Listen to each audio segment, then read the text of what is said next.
Hi, my name is Maria Mahani, and this week's Aqua tip is all about action and reaction in water.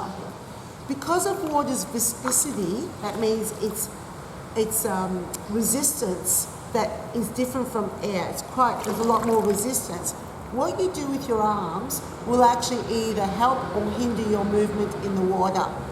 So an example of that would be like jogging forwards. If you wanted your clients to jog forwards, the best way is, well, legs up, lifting up and down will get you forwards, but you need to use your arms to help you pull yourself forwards. For example,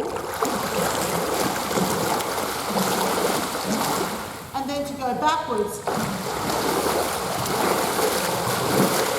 So, let me just give you another example. So jogging forwards, my arms open out and I'm forcing the water back, and then I slice in so that there's not much pushing me backwards. So everything is pulling the water backwards so that my body can project itself forwards. Okay? If I want to go backwards, I need to push the water forwards so that my body travels backwards. So the reason why I ask you to think about this is that when you get your clients to jog forwards, are you getting them to do these arms? Which work perfectly well on the spot, but not very effective at getting them to move forwards. That's fine, except what you might find is that your clients don't move very quickly and it becomes a little bit of a social chit-chat. So think about the sorts of arms that you're doing.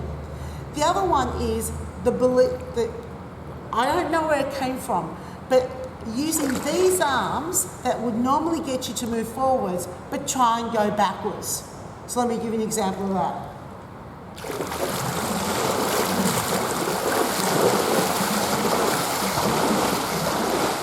Now, is that harder? Yes, it is. Is it a little frustrating? Yes, it is.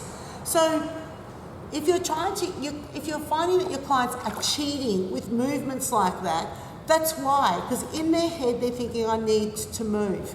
So give them movements that help them with moving, if that's what you're trying to achieve. The other consideration is when you've got clients that you want them to stand still, but you've got arm movements that encourage them to move backwards.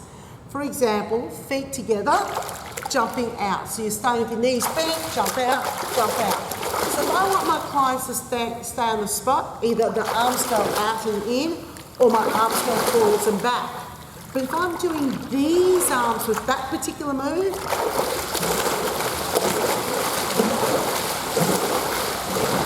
very hard for me to stay on the spot.